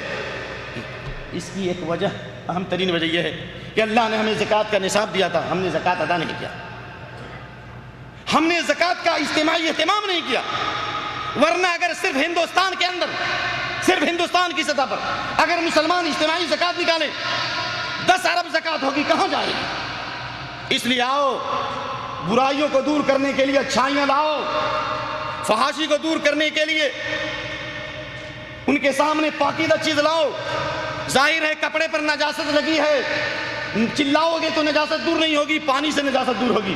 آپ کو اللہ نے ایمان کا پانی دیا ہے، آپ کو اللہ نے توحید و سنت کا پانی دیا ہے، اللہ نے آپ کو اخلاق کا پانی دیا ہے، آؤ بہاؤ ان پانیوں کو، آؤ اپنے پسینوں کو بہاؤ، والذین هم للزکاۃ فاعلون۔ اور یاد رکھو، اگر پوشیدہ انداز میں اگر زکوٰۃ دیتے ہو، صدقہ کرتے ہو، غریبوں مسکینوں بیواؤں کی کفالت کرتے ہو، یاد رکھو صدقۃ السر تدفع غضب الرب وتدفع میتۃ السوء۔ پوشیدہ انداز میں جو صدقہ کیا جائے یہ تو زکوٰۃ اپنی جگہ پر ہے، اس کے علاوہ بھی زکوٰۃ ہے، ان فی المال حقا سے والزکاۃ، تو اللہ تعالیٰ کا غضب و غصہ ٹھنڈا ہو جائے گا اور اللہ بری موت سے بچائے گا۔ اللہ اکبر۔ صنائع المعروف تقی مصارع السوء والآفات والہلکات، نیکی کرو، بھلائی کرو۔ اگر آپ کے پاس مال نہیں ہے تو انسان کے جسم میں کتنے جوڑ ہیں؟ 360 جوڑ ہے نا مسلم شریف کی، ہر جوڑ کے بدلے صدقہ کرنا واجب ہے۔ تعین الرجل فی دابۃ، ایک آدمی سواری پہ سوار ہو رہا ہے، آپ اس کو سوار کر دو، کوئی سامان نہیں اٹھا رہا ہے اٹھا کے رکھ دو، اچھی بات بتاؤ، بھلائی کا حکم دو، برائی سے روکو، یہ نہیں زکوٰۃ ہے۔ راستے سے تکلیف دہ چیز کو ہٹاؤ، اگر کچھ نہ ہو تو چاش کی 2 رکعت نماز پڑھو، یہ سب آپ کا تزکیہ کرے گا، یہ سب زکوٰۃ ہے۔ اور اللہ تعالیٰ نے فرمایا والذین هم لفروجہم حافظون، وہ مومن کامیاب ہو گئے جو صرف مالوں کی حفاظت نہیں بلکہ اپنے شرمگاہوں کی حفاظت کرتے ہیں۔ اللہ ہم کو اور آپ کو اس کی توفیق نصیب فرمائے۔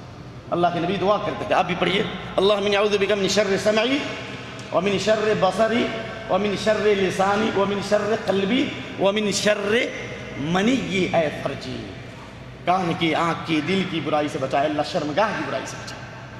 کیوں؟ اس لیے کہ اللہ کے نبی صلی اللہ علیہ وسلم نے کہا انما اخشى علیکم من شہوات الغی فی بطونکم وفروجکم ومضلات الفتن، گمراہ کن فتنوں سے، پیٹ کے فتنے سے، شرمگاہ کے فتنے سے اور گمراہ کن فتنے سے میں ڈرتا ہوں تمہارے بارے میں۔ شرمگاہ کا فتنہ بہت بڑا فتنہ ہے۔ اکثر ما يدخل النار الفم والفرج، سب سے زیادہ جو چیز انسان کو جہنم میں لے جائے گی وہ انسان کی زبان اور شرمگاہ، بہت بڑا فتنہ ہے۔ اور جو ان دونوں کی حفاظت کرے گا اللہ کے نبی صلی اللہ علیہ وسلم نے اسے جنت کی ضمانت دی۔ من يضمن عن سهل بن سعد رضی اللہ تعالی عنہ قال قال رسول اللہ صلی اللہ علیہ وسلم من يضمن لي ما بين لحييه وما بين فخذيه اضمن له الجنہ، جو 2 چیزوں کی حفاظت کی ذمہ داری دے گا میں اس کو جنت کی ضمانت دیتا ہوں، زبان اور شرمگاہ، یعنی کھاؤ تو حلال کھاؤ، پاکیزہ کھاؤ اور حق اور سچ بولو، شرمگاہوں کی حفاظت کرو، اضمن لکم الجنہ، اللہ کے نبی صلی اللہ علیہ وسلم نے جنت کی ضمانت دی۔ تو شرمگاہوں کی حفاظت کرو. اور شرمگاہوں کی حفاظت میں 2 چیزیں داخل ہیں. ایک تو یہ ہے کہ زنا اور فحاشی سے، اور زنا اور فحاشی کی تمام چیزوں سے بچتے ہیں. ایک دوسرا مطلب یہ ہے کہ اپنے ستر عورت کو کھولتے نہیں ہیں. احفظ عورتک الا من زوجتک او ما ملکت یمینک. بیوی کے سامنے یا لونڈی کے سامنے ہی ستر کھولو، اور عام لوگوں کے سامنے مت کھولا کرو. بہت سے لوگ دیکھتے ہیں، اللہ ان کو ہدایت دے، نماز پڑھتے ہیں تو یہاں تک کھلا رہتا ہے. میں نے ابھی دیکھا 2 دن پہلے. اللہ حفاظت، جبکہ سب ستر میں داخل. اللہ اکبر. اللہ کے نبی صلی اللہ علیہ وسلم نے کہا لا تنظر الى فقد حی ولا الى میت. چاہے زندہ ہو یا مردہ ہو، اس کے زانوں کی طرف بھی مت دیکھو. اللہ اکبر. چاہے کہ تم دوسروں کے سامنے ظاہر کرو. تو میرے بھائیو، شرمگاہوں کی حفاظت یہ بہت اہم ترین چیز ہے. اور جب تک کہ حفاظت نہیں کرو گے ایمان کا نور نہیں آئے گا. قل للمؤمنین، سورہ نور جس میں اللہ نے نور رکھا ہے. یہدی اللہ لنورہ من یشاء. اللہ اپنے نور سے جس کو چاہتا ہے نوازتا ہے، اور ہدایت کا نور چمکتا ہے. اللہ اکبر. جس کی مثال اللہ نے بیان کی. لیکن شرط کیا ہے؟ قل للمؤمنین یغضوا من ابصارہم ویحفظوا فروجہم. شرمگاہوں کی حفاظت کرو. اور شرمگاہ کی حفاظت سے پہلے جو شرمگاہ کو خراب کرنے والی چیز ہے اور جو شرمگاہ کے فتنے میں ڈالنے والی چیز ہے اس سے بچو. کیا ہے؟ نگاہ. نگاہ. نظرۃ فابتسام فکلام فموعد لقاء. دیکھنا یہ پہلا فتنہ ہے. النظر سہم مسموم من سہم ابلیس. ابلیس کے زہر آلود تیروں میں سے تیر کیا ہے؟ نگاہ ہے. تو شرمگاہوں کی حفاظت میں یہ بات داخل ہے کہ نگاہوں کی حفاظت کرو. اور ما من رجل مسلم ينظر الى محاسن امرأة. جو کسی حسن و جمال، کسی عورت کے حسن و جمال کی طرف دیکھتا ہو اچانک اور فوراً نگاہ نیچی کر دے، اللہ ایمان کا نور عطا فرمائے گا، عبادت کی لذت عطا فرمائے گا. اللہ ہم کو اور آپ کو اس کی توفیق نصیب فرمائے. تو اللہ نے شرمگاہوں کی حفاظت کا ذکر کیا ہے. جب تک شرمگاہوں کی حفاظت نہیں کریں گے ہمارے اعمال بھی درست نہیں ہو سکتے ہیں. اللہ کے نبی صلی اللہ علیہ وسلم نے صلاۃ الکسوف پڑھائی، سورج گرہن کی نماز پڑھائی، اور آپ نے اس موقع سے یہ حدیث سنائی ما من احد اغیر من اللہ. اللہ سے زیادہ غیرت مند کوئی نہیں ہو سکتا. کون ہو سکتا ہے اللہ سے زیادہ غیرت؟ کس کو ہو سکتا؟ اسی لیے اللہ نے فواحش اور منکرات کو حرام قرار دیا. اور اللہ کو سب سے زیادہ غیرت ہوتی ہے اس بات سے کہ ان یزنی عبدہ او امتہ، کہ اس کا بندہ یا اس کی بندی زنا کرے. اللہ کو بہت غیرت آتی ہے. اللہ کے نبی صلی اللہ علیہ وسلم نے یہ بات بیان فرمائی کس موقع سے؟ صلاۃ الکسوف کے موقع سے، سورج گرہن کے موقع سے. اس میں اشارہ ہے کہ جب زنا اور فحاشی آئے گی زمین میں فساد آئے گا، بگاڑ آئے گا، لوگوں کے اندر گمراہی آئے گی. اور اللہ کے نبی فرماتے ہیں سیکون فی آخر هذه الامہ خسف ومسخ وقذف. حدیث عمران بن حسین سے، حضرت عائشہ سے اور دیگر صحابہ سے کہ اس امت کے آخری زمانے میں بہت سے عذاب آئیں گے. ان میں سے 3 عذاب آئے گا. خسف، زمین میں لوگ دھسا دیے جائیں گے. مسخن، اللہ چہروں اور شکلوں کو بندر اور سوروں سے بدلے گا. ایک مطلب. اور متأخرین نے کہا کہ بندر اور سور کی عادت ڈال دے گا. یا تو چہرے اور شکل کو اللہ بندر سور سے بدلے، یا بندر اور سور کی فطرت اللہ اکبر انسان کی بنا دے. اللہ اکبر. اور قذف، آسمان سے پتھروں کی بارش ہوگی. صحابہ نے سوال کیا انہلک وفینا صالحون، کیا نیک لوگوں کے ہوتے ہوئے ہمیں ہلاک کر دیا جائے گا؟ تو آپ نے کیا فرمایا؟ نعم اذا کثر الخبث. جب خبث، برائی، فحاشی، زناکاری زیادہ ہوگی تو اللہ کا عذاب عام آئے گا. اللہ اکبر. اللہ کے نبی صلی اللہ علیہ وسلم نے فرمایا، حضرت عبداللہ بن عمر اور عمر بن خطاب رضی اللہ تعالی عنہما اور ان کے علاوہ دیگر صحابہ سے مروی حدیث، ما ظہرت الفاحشۃ فی قوم حتی اعلنوا بها الا ابتلوا بالطماعین والاوجاع التي لم تكن في اسلافهم الذين مضوا. جس قوم میں بے حیائی، زناکاری، فحاشی پھیلے گی اعلانیہ طور پر، اللہ رب العالمین اس قوم کو بہت ساری بیماریوں میں، طواعین، پلیگ کی بیماریوں میں، بہت سارے وبائی امراض میں ڈال دے گا جن کا علاج ان کے پاس نہیں ہوگا. بھوک کے عذاب میں مبتلا کرے گا. اے لوگوں جو اپنی بیویوں سے دور ہو، اپنے گھر والوں سے دور ہو، آؤ اللہ سے مدد مانگو. یا تو نکاح نہیں، یا تو حضرت عمر بن خطاب رضی اللہ تعالیٰ عنہ کے اس فتوے کی روشنی میں ہر 6 اور 4 مہینے پر انسان کو اپنی بیوی کے پاس جانا چاہیے، یا نہیں تو کوشش کرو روزہ تو رکھو. روزہ رکھو. اس روزے سے نفس کی طاقت ٹوٹے گی، شہوت کمزور ہوگی اور اللہ سے قربت ہوگی. اور یاد رکھو ما من عبد یصوم یوما فی سبیل اللہ الا بعد اللہ وجهه من النار 70 خریفہ. ایک روزہ اگر اللہ کی رضا کے لیے رکھو گے اللہ فحاشی اور بے حیائی سے بچائے گا، وہیں اللہ جہنم سے 70 سال دور کرے گا. کیا مطلب؟ جہنم سے دور کرنے کا ایک مطلب یہ بھی ہے کہ جہنم ان تمام کاموں سے اللہ بچائے گا جو انسان کو جہنم کی طرف لے جاتا ہے. ٹھیک ہے نا. اور اللہ کے نبی فرمایا اکثر ما يدخل النار الفم والفرج، سب سے زیادہ جو چیز انسان کو جہنم میں داخل کرے گی وہ انسان کی زبان اور شرمگاہ. روزہ رکھو گے تو زبان کے فتنے سے اور شرمگاہ کے فتنے سے اللہ بچائے گا. والذین هم لفروجهم حافظون الا على ازواجهم او ما ملكت ايمانهم فانهم غير ملومون. آگے آئیے فمن ابتغى وراء ذلك فاولئك هم العادون. جس نے اپنی لوڈیوں کو چھوڑ کر، اپنی بیویوں کو چھوڑ کر، اچھا بیویاں کہا، تھوڑی سی بات یہاں پر، تھوڑا 2 منٹ، بیوی کیوں نہیں کہا، ازواج کہا؟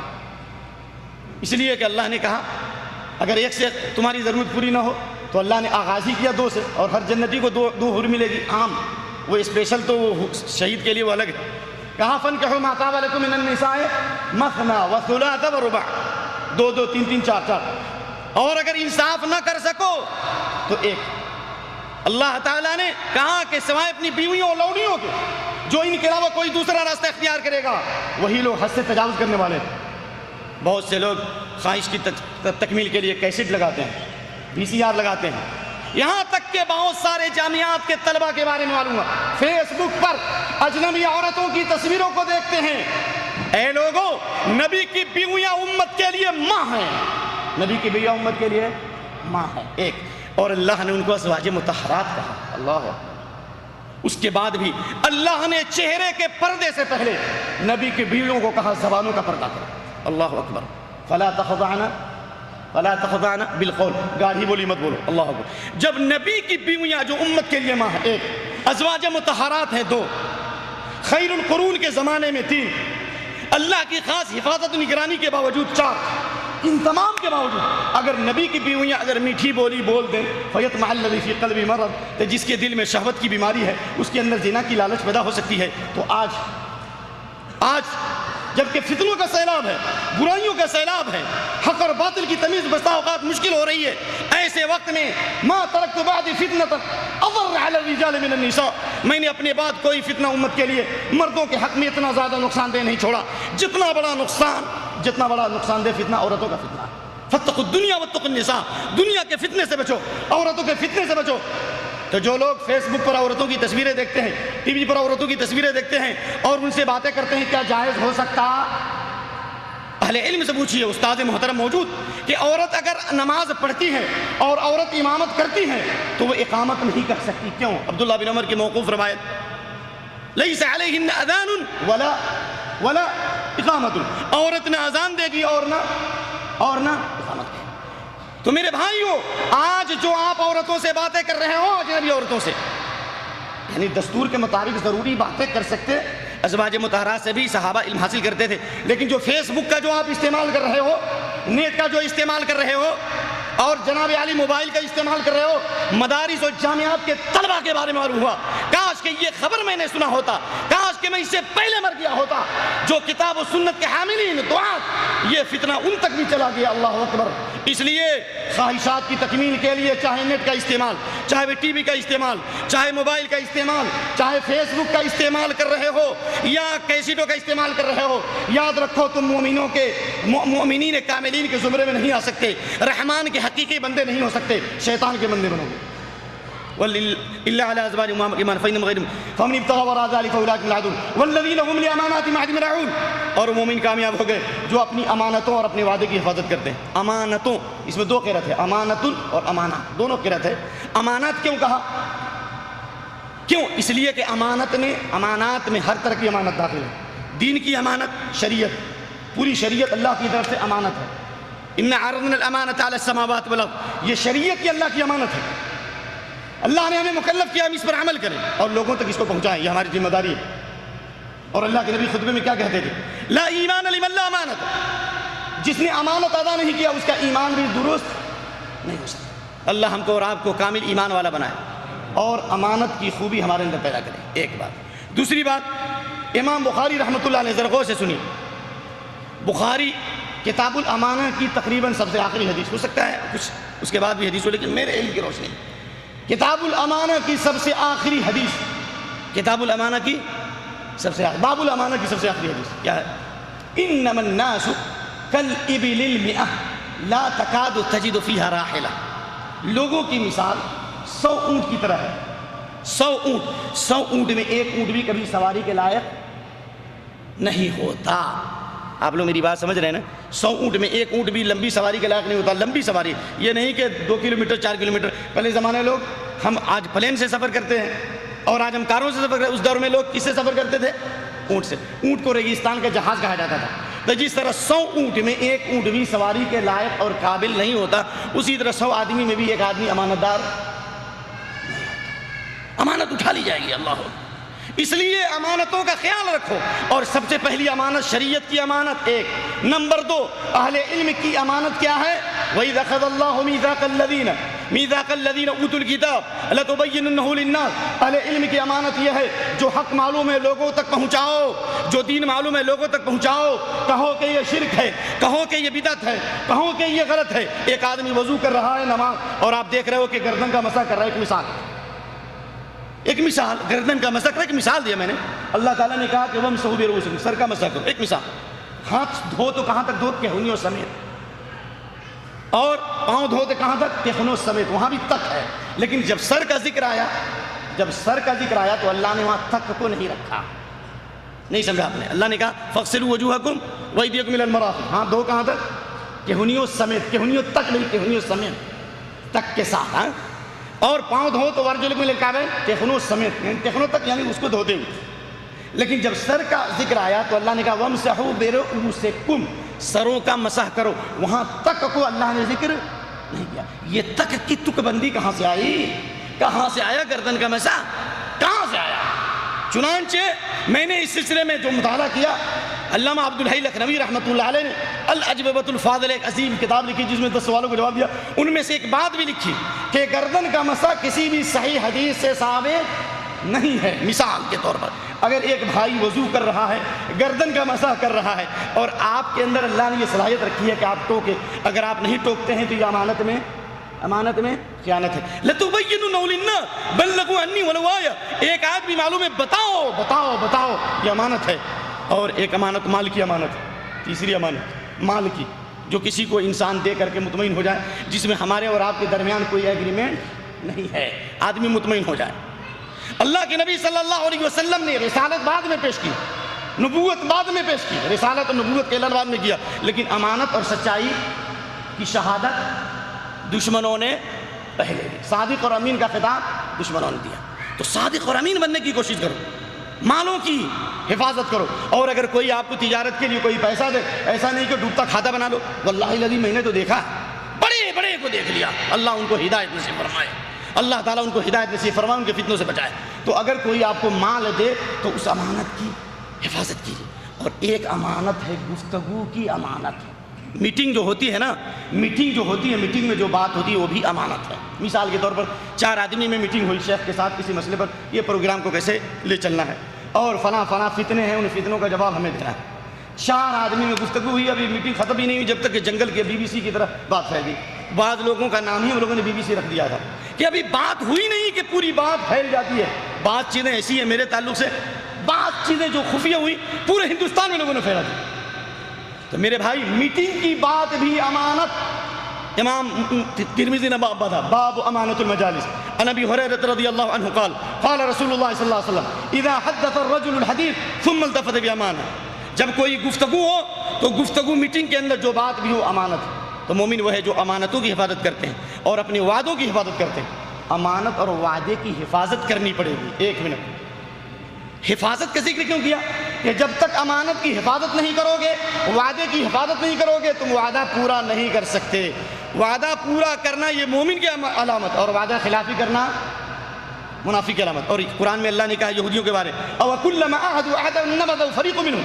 جب یہودیوں نے وعدہ کیا انہوں نے وعدہ خلافی کی. تو مومن بنو, وعدہ کے مطابق کام کرو. اور اللہ نے آگے کیا کہا, جو اہم بات ہے اور آخری بات ہے, اور میں جلد ختم کر رہا ہوں کیونکہ جو میرا وقت ہے اس کے مطابق تقریباً وقت ختم ہے. آخری بات اللہ نے کہا والذین هم علی صلواتهم یحافظون.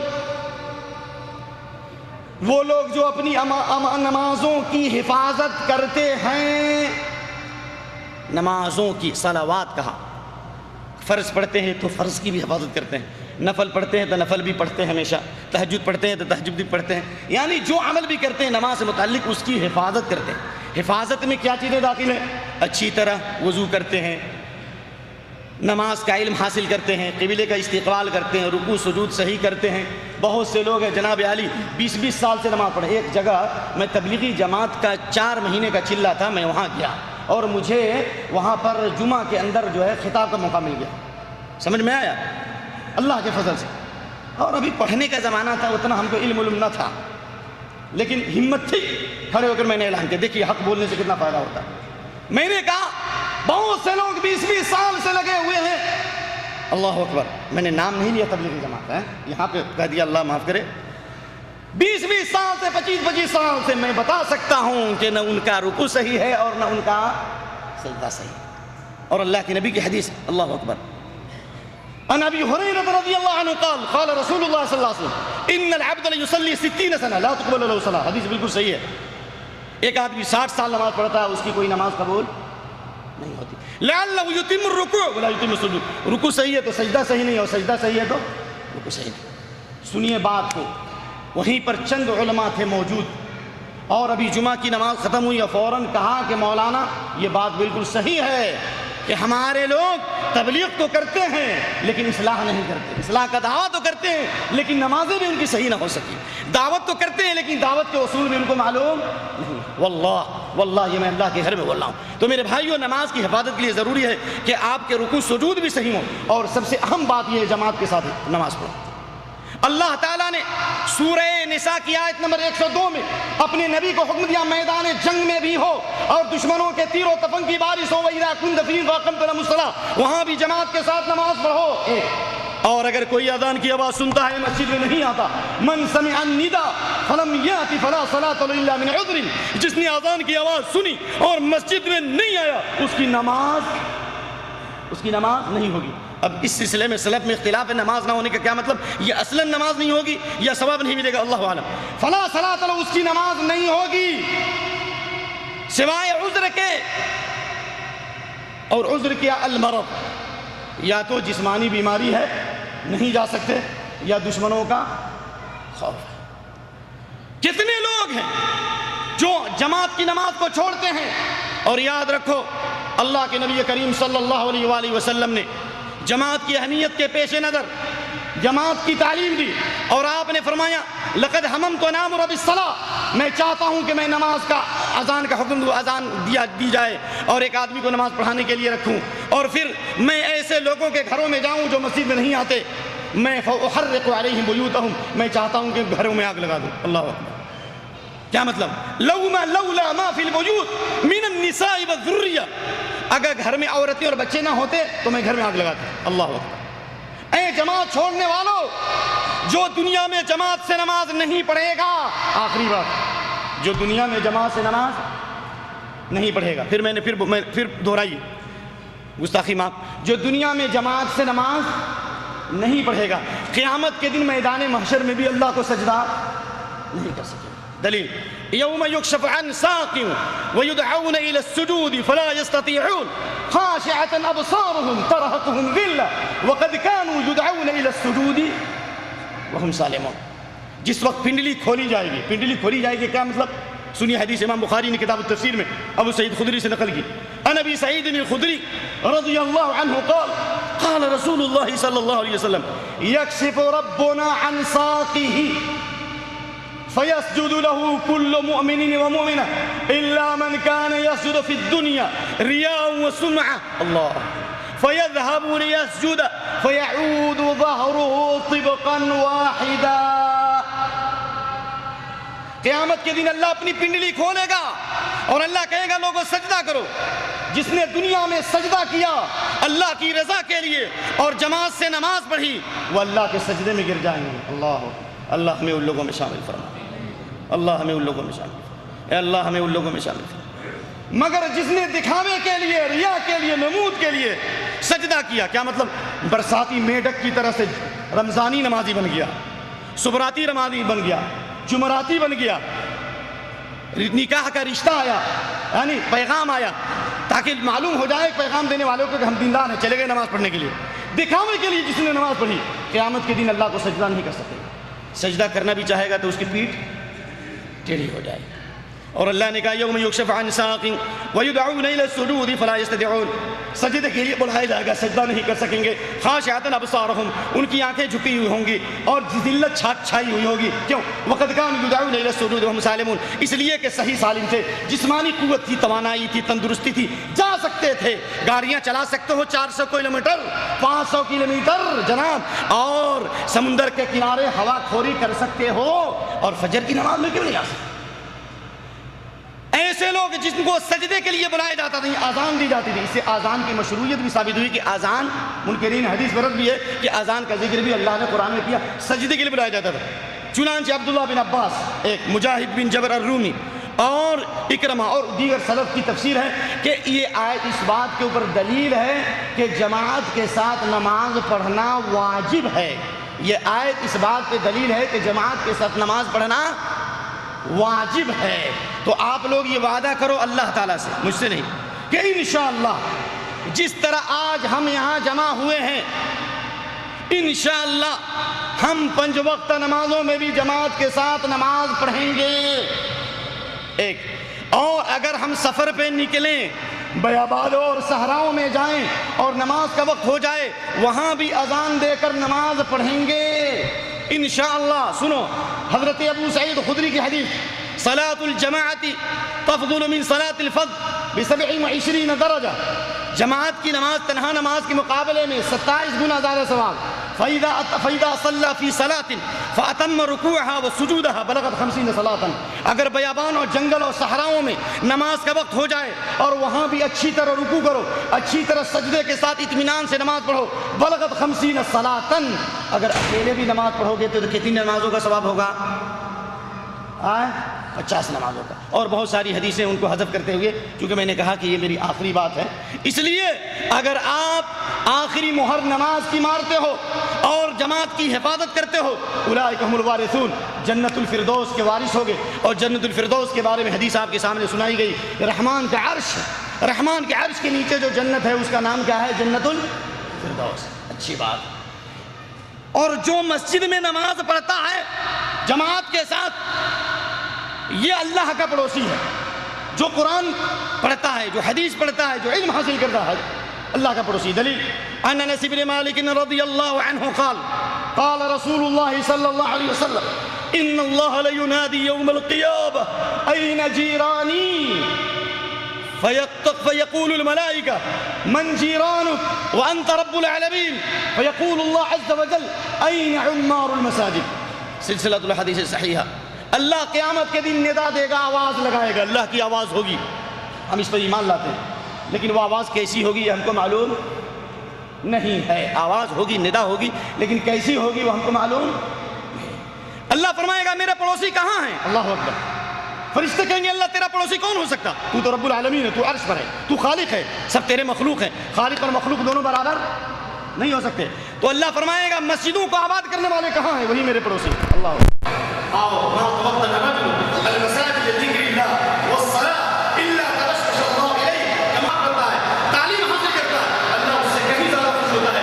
جس طرح ایک دوست سے 20 سال 25 سال پڑھ جائے اور اچانک آئے تو اس میں کتنی خوشی ہوگی؟ اس سے زیادہ اللہ تعالیٰ کو خوشی ہوگی. وہ بندوں سے مسجدوں کو آباد کرتے ہیں، بازاروں کو آباد کرنے والے اور انٹرنیٹ کو آباد کرنے والوں، قیمت کی مجلسوں کو آباد کرنے والوں، اللہ کے گھروں کو آباد کرو. اور جب تک ان گھروں کو آباد نہیں کرو گے، شیطان کے فتنے سے محفوظ نہیں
اور اللہ تعالیٰ ہم سب کتاب و سنت کا داعی اور امام بنائے.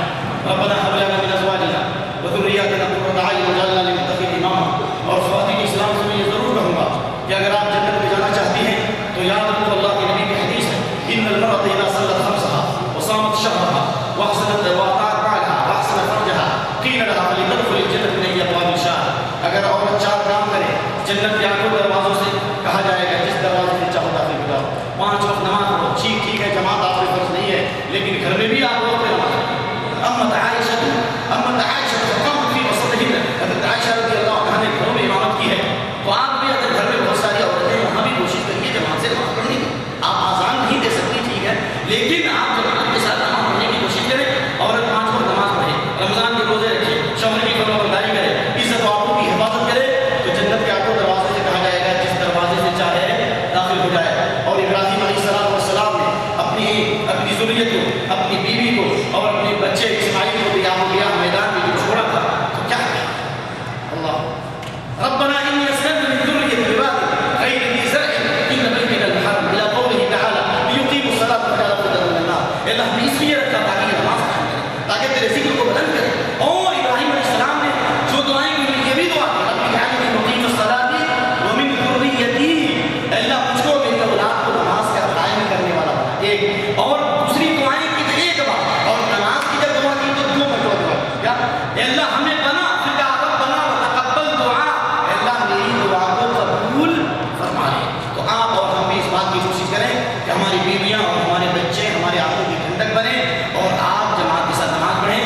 اور یہ رحمان کے جو صفات, رحمان کے بندوں کے جو یہ پاکیزہ صفات بیان کیے گئے کوشش کریں گے انشاءاللہ یہاں سے جانے کے بعد اس کا مطالعہ کریں گے اور ان آیات پر عمل کرنے کی کوشش کریں گے. پھر ہم وہی دعا کرتے ہیں اللہم رب زدنا ولا تنقصنا واکرمنا ولا تہنا واعطنا ولا تحرمنا واثرنا ولا تؤثر علينا اللهم ارضنا وارض عنا اللهم حبب الينا الايمان وزينه في قلوبنا وكره الينا الكفر والفسوق والعصيان واجعلنا من الراشدين اللهم زينا بزينة الايمان واجعلنا هداة مهتدين وصلى الله تعالى على خير خلقه محمد وعلى